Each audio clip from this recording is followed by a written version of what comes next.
I'm not sure if it's possible, but if you can have that question added to last week's YouTube, it'd be very good.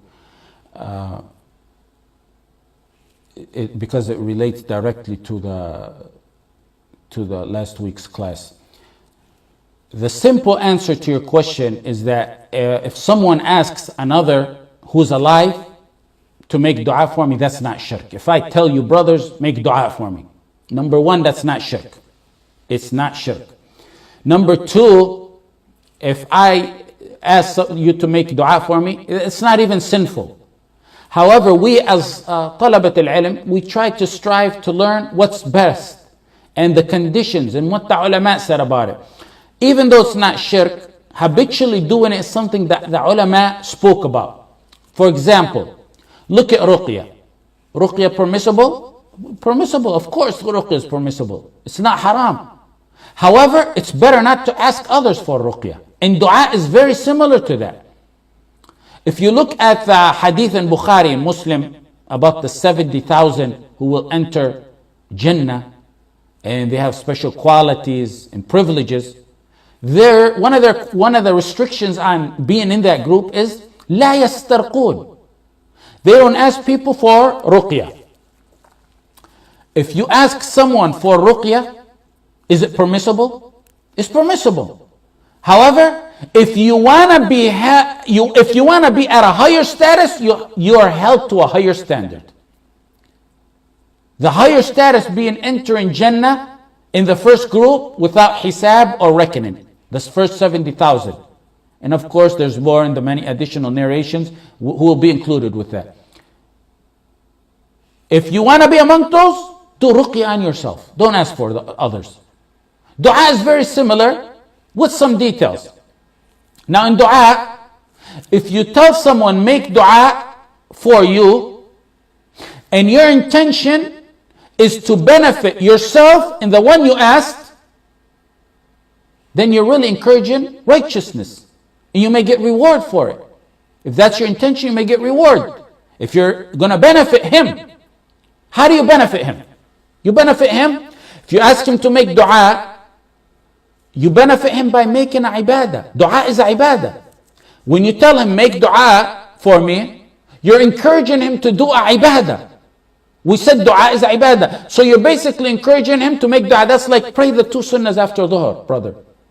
Your reward will be for encouraging him to make a ibadah. That's how you benefit him. You get reward. If your intention also is to benefit him by the angels telling him and you will get the same, when you make a dua for someone else, the angels say, and you will get the same. If that's your intention to encourage him to make dua, so the angels will make dua for him, you're encouraging righteousness. If your intention is to get him to make dua so he can do ihsan to you or to another, you get reward for it. Ihsan is righteousness. Righteousness to a brother. You'll get reward for encouraging him to do ihsan to you or to someone else. When you make dua for a Muslim, that's ihsan to him. So if I get another Muslim to make dua for me or another, then I will get possibly ajr for that, inshallah. Now what it boils down to, if the intention when asking another for dua is to benefit the one he asks, he'll get reward. If the intention when asking to make dua is to benefit himself and the one who he asked, he will get reward inshallah for that. If his intention is to only benefit himself personally, it may be better to refrain from asking others. Because over time, it leads to reliance on others for dua, directly or indirectly. Then one may become neglectful over his own dua and being persistent in it, knowing someone else may be making dua for him. It may also, in this day and age, give some people an ego or a big head when people keep telling them, make dua for me, make dua for me. Ibn Rajab said, Umar ibn al-Khattab and other Sahaba in Tabi'een used to dislike someone asking them to make dua, saying, are we messengers? They understood it, that was a quality to be a messenger, and they didn't want to, they were humble, and they didn't want to taint their humility with Allah. Ibn Jarir narrated that when Sa'd ibn Abi Waqqas went to Damascus, a man told him, ask Allah to forgive me. And Sa'd Allah honored him with an answered dua. A man asked him when he went to visit, he said, ask Allah to forgive me. So he said, may Allah forgive you. He told the first man, may Allah forgive you. Another man came in and said, ask Allah to forgive me, Sa'd.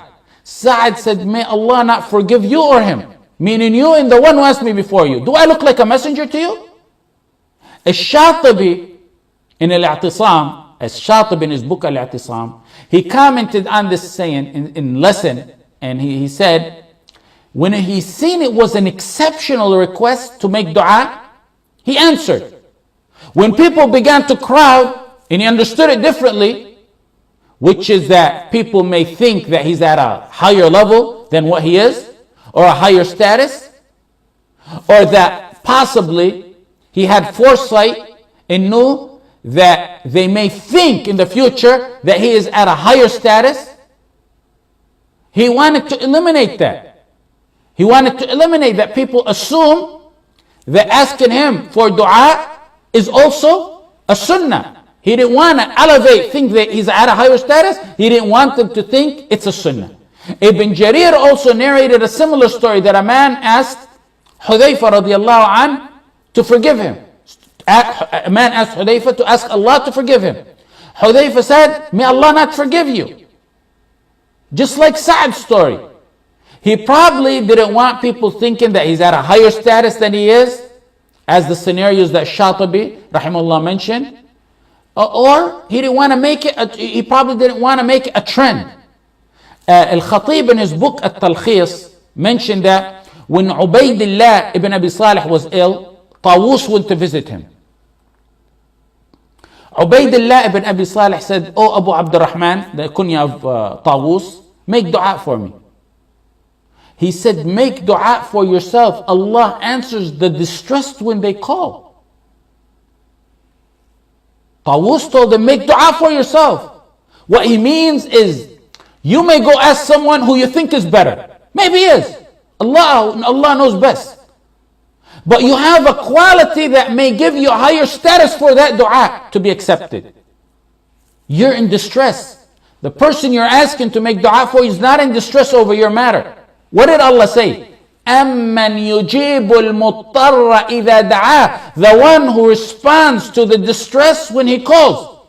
He didn't say the one who goes to his friend, the one distressed who goes to his friends and asks his friend to make dua. He said the distressed himself when he calls. You have a quality. The hadith some of use where Umar, the Prophet ﷺ told Umar, make dua for me. After research, I found it was weak. And as to the other hadith where the Prophet ﷺ told Abu Bakr and Umar, إن رأيتما أويسا القرن فاسألاه أن يدعو لكما. If you see Uwais al-Qarni, the Prophet told Abu Bakr or Umar, if you see Uwais al-Qarni, ask him to make dua for you. The hadith is authentic. Even though Imam Malik denied, rahimahullah, the hadith, and he even denied any person as being Uwais. But the correct opinion is the hadith is authentic. That's a special circumstance. That's a special situation. And that's a special man whose dua is answered. And how do we know it's special? I just told you right now. The Sahaba, as you've seen, Hudayfa and Sa'd, and what Shatibi said that about Sahaba that they disliked it, they understood it to be special when they didn't ask each other to make dua for each other. They didn't ask that. So they understood it and we go by. That's what we say when we follow the Salaf. That's what we mean. In fact, had it been proper after the Prophet ﷺ said that about Uwais, Umar would have turned to Abu Bakr radiallahu anhuma and he would have said to him, make dua for me. Because Abu Bakr is better than Umar. He never did that. So it appears like this was an exceptional circumstance. And then the Prophet ﷺ told Abu Bakr and Umar to ask Uwais for dua if they see him. The issue we mentioned is people making it a trend and relying on others for dua. Abu Bakr and Umar radiallahu anhuma, their iman and knowledge in making dua, in their reliance on Allah in making dua, it's not something that you fear over. Unlike today, where people will begin to rely on others for making dua and neglect their own dua in their own persistence, which wasn't something that we would expect of Abu Bakr and Umar. So in summary, what I started off with is this dua. Asking someone to make dua shirk? No, that's not shirk at all. Is it sinful? No. What's better? The summary opinion is that it's not a problem to ask another to make dua. In fact, you get rewarded at times. If your intention is to make dua to benefit the ummah, or to benefit you and the person you're asking, or to benefit that person himself, then you may get reward for it. If it's exceptional, other than that, if it's exceptional or random, and you yourself are firm in your dua, you're firm, you're persistent in your dua, and it's exceptional or random, you say, make dua for me, you don't slack in your dua habits, you don't rely on others' dua, then that's permissible and okay. One of the simple, most basic duties to your brothers and sisters is that we should all be making dua for each other behind our backs, all of us, without anyone telling us. You benefit yourself more than anyone, because you have an angel telling you and you will get the same. Tell me this. If I make dua for myself, for exam, may Allah subhanahu wa ta'ala, for example, allow me to pass that exam. Is that better? Or may Allah give me Jannah?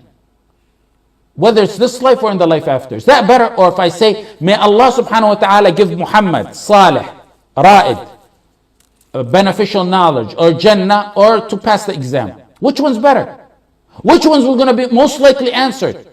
Me merely making dua for myself, me, sinful me, or making dua for my brother, the angel telling me, Ameen, and you'll get the same.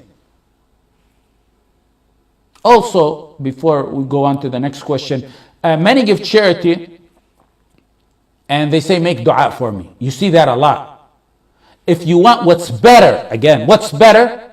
And no, I said what's better, not matter of haram and halal and shirk, is don't ask that.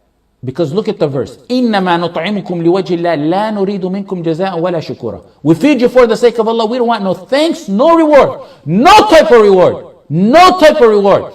When Aisha radiallahu anha used to send someone with a charity, she would tell that messenger, listen to them and see if they make dua. So I can make a dua equivalent to that back onto them, and return that dua back onto them, so I can get my full reward from Allah subhanahu wa ta'ala.